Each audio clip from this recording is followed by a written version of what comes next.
नमस्कार, welcome to भूगोलशाला। मैं पूनम यादव। आज हम एक नई सीरीज़ को स्टार्ट कर रहे हैं जिसमें हम प्रीवियस ईयर के क्वेश्चन को कवर करेंगे। सबसे पहला आज की जो सीरीज़ है उसमें हम भूगोल का जो इंट्रोडक्टरी पार्ट है उससे रिलेटेड जितने भी क्वेश्चन बनते हैं उनके बारे में हम डिस्कस करेंगे। पहला क्वेश्चन है, भूगोल का जनक किसे कहा जाता है?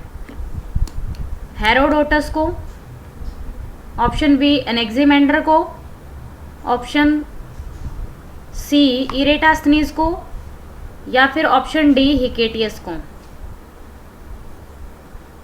तो भूगोल का जनक किसे कहा जाता है? हिकेटियस को।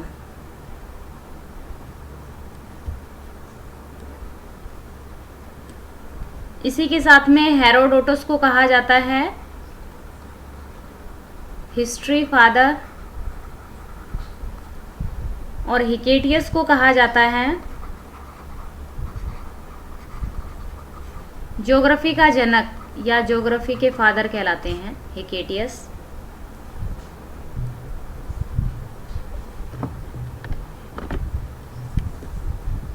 नेक्स्ट क्वेश्चन है, भूगोल को एक अलग अध्ययन शास्त्र के रूप में स्थापित करने का श्रेय निम्नलिखित में से किस विद्वान को जाता है?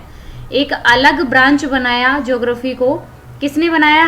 इरेटास्थनीज ने, हिप्पार्कस ने, हिकेटियस ने, या फिर हेरोडोटस ने? इरेटास्थनीज ने। और इसी कार्य के कारण से इन्हें भी भूगोल का जनक कहा जाता है।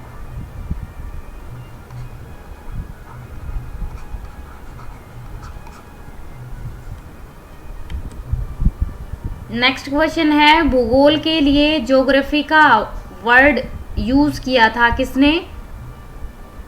हिकेटियस ने, हेरोडोटस ने, इरेटास्थनीज ने, या एनेक्सिमेंडर ने? तो इसका आंसर रहेगा इरेटास्थनीज। इरेटास्थनीज ने ज्योग्राफी वर्ड का यूज किया। दो जनक माने जाते हैं ज्योग्राफी के, तो ज्योग्राफी का वर्ड यूज करने के लिए तो इरेटास्थनीज को माना जाता है। अलग ब्रांच स्थापित इन्होंने की थी ज्योग्राफी की। और सबसे पहले काम किसने किया? हिकेटियस ने काम किया ज्योग्राफी पे, और इसी के कारण से इन्हें फादर ऑफ ज्योग्राफी कहा जाता है। नेक्स्ट क्वेश्चन है, ज्योग्राफी के शाब्दिक अर्थ के आधार पर भूगोल की परिभाषा की गई कि भूगोल वह विज्ञान है जो पृथ्वी के धरातल का अध्ययन करता है, या फिर भूगोल वह विज्ञान है जो पृथ्वी और मानव के अंतर संबंधों का अध्ययन करता है, या फिर भूगोल वह विज्ञान है जो मानवीय प्राकृतिक विषमता का अध्ययन करता है। इनमें से कौन सी स्टेटमेंट है वो सही है ज्योग्राफी वर्ड का अर्थ बताने के लिए? ऑप्शन ए आंसर है, भूगोल वह विज्ञान है जो पृथ्वी के धरातल का अध्ययन करता है। नेक्स्ट क्वेश्चन है, भूगोल को पृथ्वी के केंद्र मानकर अध्ययन करने वाला विज्ञान है। यानी भूगोल का अध्ययन उन्होंने पृथ्वी को केंद्र मानकर किया है। टॉलमी, कांट, वारेनियस, या फिर टेलर? वारेनियस महोदय ने क्या किया था कि पृथ्वी को सेंटर में माना। नेक्स्ट क्वेश्चन है, भूगोल भूतल का अध्ययन है, यह किसने कहा? टॉलमी ने, कांट ने, वारेनियस ने, या फिर हमबोल्ट ने? तो भूगोल पृथ्वी तल का अध्ययन करने को ही कहा जाता है, ऐसा किसने बोला? कांट ने। ठीक है। और वारेनियस ने क्या किया था? पृथ्वी को केंद्र बना करके ज्योग्राफी का अध्ययन किया था। ठीक है। नेक्स्ट क्वेश्चन नंबर 7, भौगोलिक विचारधाराओं में नवनियतिवाद की विचारधारा का प्रवर्तक कौन है? फ्रेडरिक रेडजेल, ग्रिफिथ टेलर, फेब्रे, या फिर विडाल्डी लाप्लास?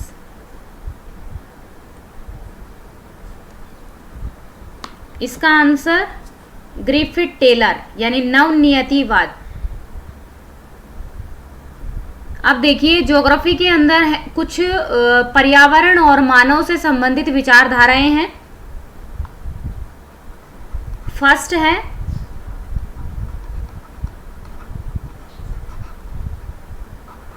पर्यावरण निश्चयवाद।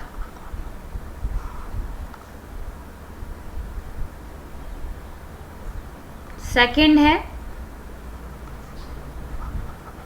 संभववाद और थर्ड है नवनियतिवाद। फोर्थ है प्रसंभवतावाद।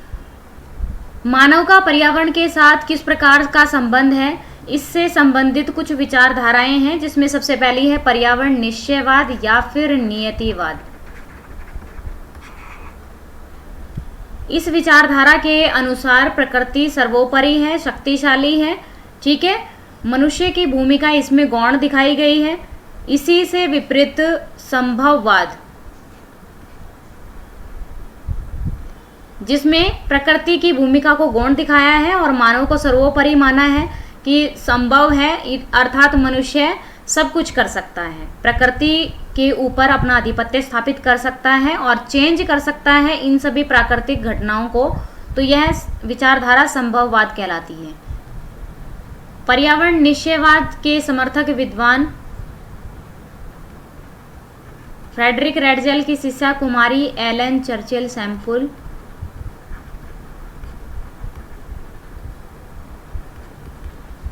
जो कि एक कट्टर पर्यावरण निश्चयवादी थी, ठीक है। नेक्स्ट विचारधारा है संभववाद। तो संभववाद की विचारधारा के अनुसार मानव सर्वोपरि है, अर्थात प्रकृति की भूमिका को इसमें गौण दिखाया गया है कि मानव अपने प्रयासों के द्वारा प्रकृति में चेंज ला सकता है और अपने अकॉर्डिंग प्रकृति को ढाल सकता है, अपने अकॉर्डिंग अपने अनुकूल वातावरण को क्रिएट कर सकता है, ठीक है। तो संभववाद की विचारधारा आई थी औद्योगिक क्रांति के बाद, ठीक है। इसके समर्थक विद्वान फ्रांसीसी थे।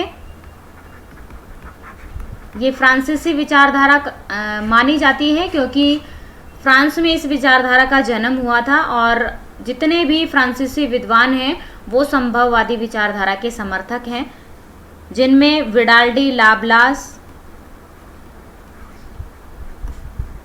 लुशियन फेब्रे, जीन ब्रोन्स, डिमांजिया आदि इसके समर्थक हैं। नेक्स्ट विचारधारा है नवनियतिवाद।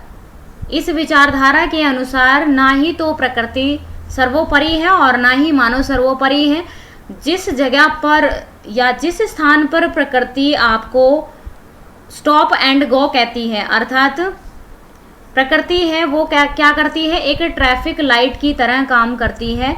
जब प्रकृति आपको ग्रीन सिग्नल देती है, इट मीन्स आपको कोई भी कार्य करने के लिए परमिट करती है, तब आपको वो कार्य करना चाहिए। जिस प्रकार से कोई नदी का क्षेत्र है वहाँ पर आपको अधिवास बनाने नहीं चाहिए, क्योंकि किसी भी स्थान पर जहाँ नदी पहले जा रही होती है वहाँ पर नदी वापस से उद्गमित हो सकती है, या फिर वापस से वाटर लेवल बढ़ जाने के कारण से या फिर ग्लेशियर पिघलने के कारण से जो नदी आज प्रवाहित वहाँ से नहीं हो रही है, आने वाले समय में वहाँ से नदी वापस से आ सकती है। तो क्या करेंगे, वो अधिवास है वो बाढ़ से ग्रस्त क्षेत्र में हानि को प्राप्त करेंगे। इसी प्रकार से नवनियतिवाद कहता है कि स्टॉप एंड गो विचारधारा भी इसको कहा जाता है, और इसके समर्थक विद्वान कौन है, ग्रिफिथ टेलर हैं, ठीक है। इसके बाद नेक्स्ट विचारधारा है प्रसंभवतावाद। इस विचारधारा के जो समर्थक विद्वान हैं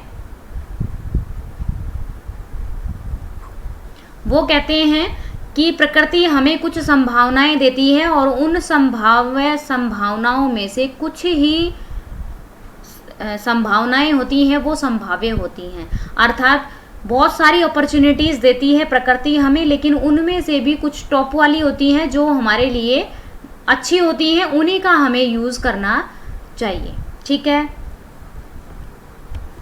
नेक्स्ट क्वेश्चन है वर्तमान भूत की कुंजी है, यह किसने कहा है, हट्टन ने, जेम्स जेम्स हटन ने कहा है, या फिर डट्टन ने कहा है, या डेविस के द्वारा कहा गया है, या फिर वाल्थर पैंक के द्वारा कहा गया है?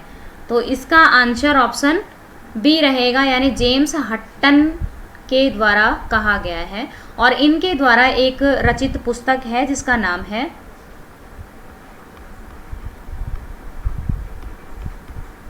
एक रूपतावाद का सिद्धांत। जेम्स हटन के द्वारा एकरूपतावाद का सिद्धांत दिया गया है। एकरूपतावाद का सिद्धांत कहता है कि जो भी प्राकृतिक रचनाएं आज हमारे पास में विद्यमान हैं, या फिर जो घटनाएं आज घटित हो रही हैं, वो भूतकाल में भी, अर्थात प्राचीन समय में भी या भूतकाल में भी वो घटनाएं घटित होती रही हैं, और आज जो भूभाग बने हैं वो उस किसी स्थान पर हमेशा से ही इसी प्रकार के बने नहीं रहते हैं। इनका क्या होता है, अपरदन और अपक्षय की प्रक्रिया के द्वारा इनका निर्माण और इनका पतन होता रहता है। ठीक है, तो जेम्स हटन के द्वारा एक थ्योरी का प्रतिपादन किया गया जिसका नाम है एकरूपतावाद का सिद्धांत, और उनकी एक स्टेटमेंट है कि वर्तमान जो आज हमें दिखाई दे रहा है वो क्या है, भूतकाल की कुंजी है। उससे हम जान सकते हैं कि पूर्वोत्तर काल में भी इस प्रकार की घटनाएं घटित होती रही हैं। ठीक है, इसी के साथ इनके समर्थक विद्वान हैं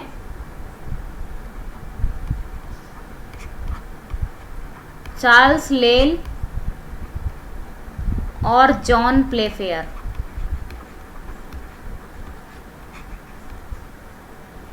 ठीक है, जॉन प्लेफेयर के द्वारा एक पुस्तक लिखी गई,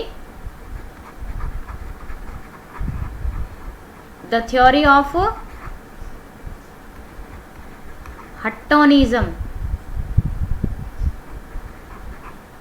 यानी हट्टन की थ्योरी के अबाउट इन्होंने, जॉन प्लेफेयर ने इस बुक में लिखा है। और जेम्स हट्टन की फेमस बुक है the theory of the earth, जिसमें ही इन्होंने कहा है कि वर्तमान भूत की कुंजी है। नेक्स्ट विद्वान है डेविस। इन्होंने अपरदन की संकल्पना का प्रतिपादन किया है, यानी अपरदन चक्र की संकल्पना दी है, या फिर नदी अपरदन चक्र के बारे में इन्होंने बताया है। नेक्स्ट क्वेश्चन है, सथल रूप संरचना प्रक्रम और अवस्था का प्रतिफल होता है, यह कथन किसका है? वाल्थर पैंक ने ऐसा कहा, या डब्ल्यू.एम. डेविस ने कहा, एल.सी. किंग के द्वारा ये स्टेटमेंट दी गई, या फिर प्लेटियर के द्वारा ऐसा कहा गया? तो इसका आंसर है डब्ल्यू.एम. डेविस। तो डब्ल्यू.एम. डेविस का पूरा नाम है विलियम मॉरिस डेविस। ये अमेरिकी भूगोलवेता हैं, और इन्होंने अपरदन स्वरूप के बारे में बताया है कि किस प्रकार से नदी का अपरदन होता है, और किस प्रकार से स्थल रूप की रचना होती है, और किस किस प्रकार के प्रक्रम उस पर कार्य करते हैं। ठीक है, स्थल रूप की संरचना, प्रक्रम और अवस्था का प्रतिफल होता है, यानी जो भी लैंडफॉर्म हमारे पास में आज हैं, यानी जो भी पर्वत है या फिर पठार है या फिर नदी के द्वारा बनने वाले जो भू आकार हैं, उनके ऊपर 3 चीजें प्रभावी होती हैं, संरचना, प्रक्रम और अवस्था। अब संरचना से तात्पर्य है कि वो जो चट्टान है जिसका अपरदन हुआ है वो किस प्रकार की है, कोमल है या कठोर चट्टान है, संगठित है या असंगठित चट्टान है, इनके ऊपर अपरदन डिपेंड होता है। नेक्स्ट है प्रक्रम किसे कहते हैं, अर्थात किसी स्थान पर कौन सा अपरदन का प्रक्रम अधिक प्रभावी है, जैसे वायु के द्वारा अपरदन हो रहा है, या नदी के द्वारा है, समुद्री लहरों के द्वारा से, या फिर हिम नदी प्रक्रम कार्य कर रहा है किसी स्थान के ऊपर। और नेक्स्ट है अवस्था, यानी किसी भी स्थल रूप का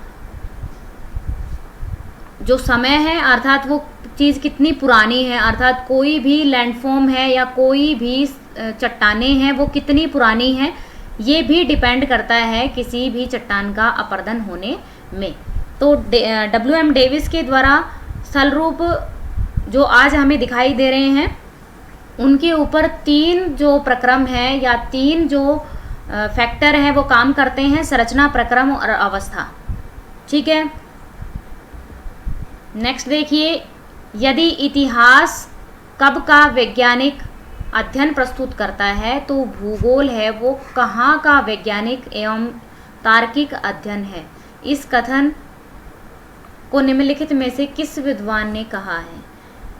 तो ये क्वेश्चन क्या कह रहा है कि यदि इतिहास कब का वर्णन करता है, हिस्ट्री क्या बताती है कि कोई भी घटना है वो कब घटित हुई है, तो इसी प्रकार से भूगोल है वो उसी घटना के बारे में वो घटना कहाँ पर घटित हुई है, ऐसा बताने वाला विद्वान कौन है। तो कार्लो सावर ने कहा, या फिर NJ स्पाइकमैन ने कहा, HJ मैकिंडर के द्वारा कहा गया, या फिर DH विटलसी के द्वारा कहा गया। तो कार्लो सावर ने कहा कि हिस्ट्री है वो कब का आंसर करती है, तो भूगोल कहाँ का आंसर करता है। मीन्स किसी भी स्थान के बारे में कि कोई भी घटना घटित हो रही है तो वो किस किस स्थान पर ऐसी घटना घटित हो रही है, यही भूगोल बताता है। नेक्स्ट क्वेश्चन देखिए, भू आकृति विज्ञान का जन्मदाता किसे कहा जाता है, अर्थात जियोमॉर्फोलॉजी का फादर किसे कहा जाता है।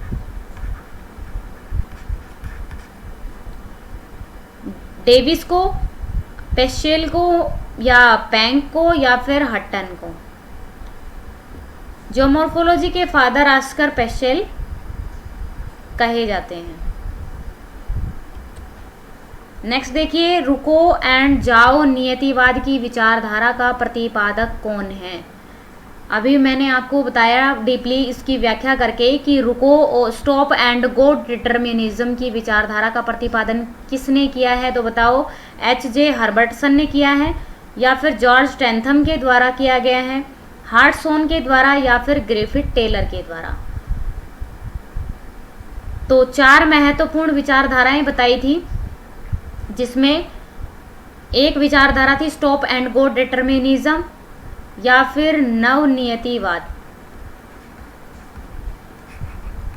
इस विचारधारा का प्रतिपादन किया गया ग्रिफिथ टेलर के द्वारा।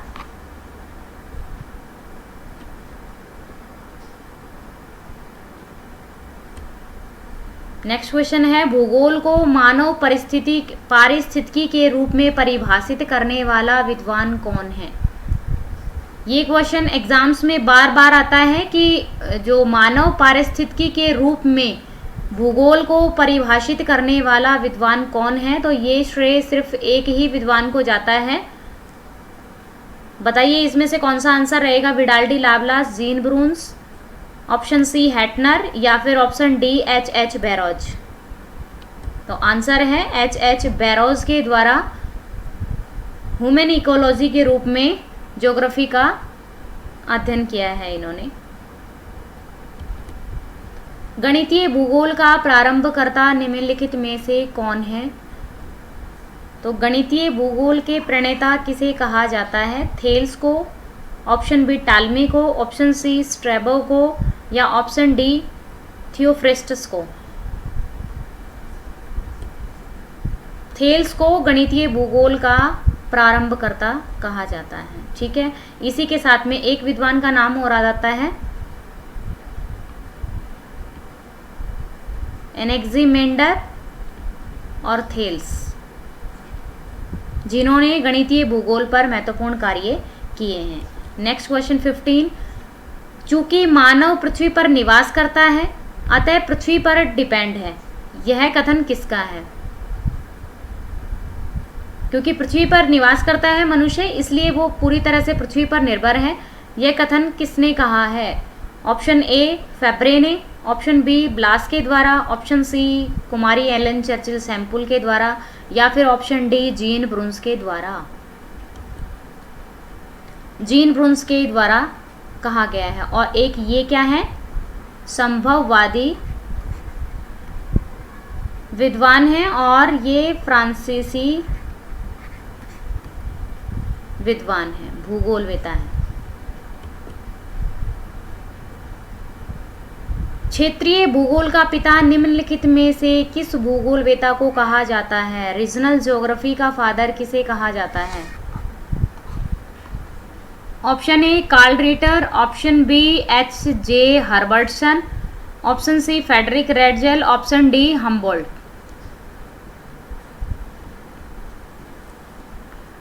तो कार्ल रिटर क्या है? रीजनल ज्योग्राफी के फादर कहे जाते हैं।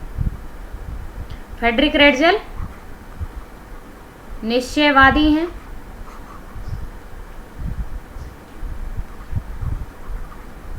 जर्मन भूगोलवेता हैं। नेक्स्ट क्वेश्चन है, मानव भूगोल का संस्थापक निम्नलिखित में से किसको कहा जाता है? आंसर है कार्ल रिटर को ह्यूमन ज्योग्राफी का फादर कहा जाता है।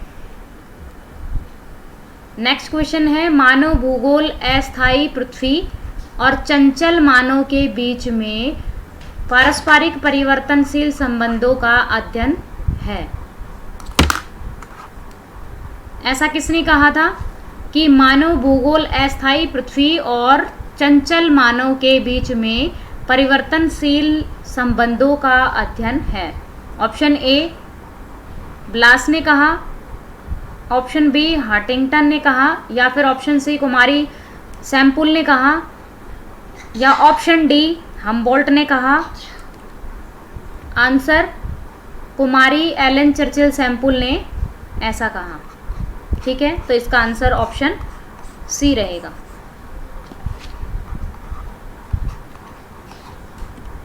नेक्स्ट क्वेश्चन है, भूगोल को एक अलग अध्ययन शास्त्र के रूप में परिभाषित करने का श्रेय निम्नलिखित में से किस विद्वान को जाता है? तो ये क्वेश्चन रिपीट हुआ है। ऑप्शन ए इरेटास्नीज को, ऑप्शन बी हिप्कार्स को, ऑप्शन सी हिकेटियस को, या फिर ऑप्शन डी हेरोडोटस को। तो एक अलग ब्रांच के रूप में इन्होंने विकसित किया और ज्योग्राफी वर्ड का यूज किया इरेटास्नीज ने।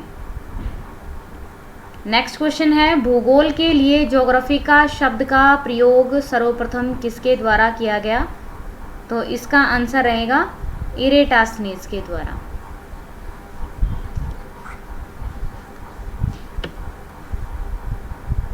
हिकेटियस को भूगोल का पिता कहा जाता है क्योंकि इन्होंने ज्योग्राफी के बारे में सर्वप्रथम अध्ययन किया। हेरोडोटस को हिस्ट्री का फादर कहा जाता है और इन्होंने नील नदी पर कार्य किया है और इनकी एक स्टेटमेंट है कि मिस्र नील नदी का उपहार है।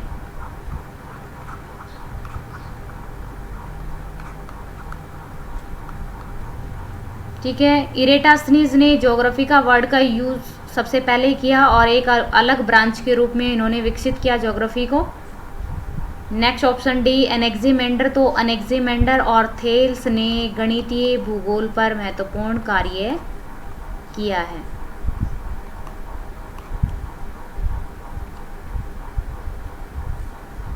ये है क्वेश्चन ऑफ द डे। सूची 1 को सूची 2 से सुमेलित कीजिए और नीचे दिए गए कूट में सही उत्तर को चुनिए। तो इसका आंसर आप कमेंट बॉक्स में देंगे।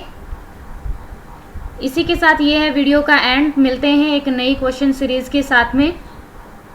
उम्मीद है कि आपको क्लास पसंद आई होगी। धन्यवाद।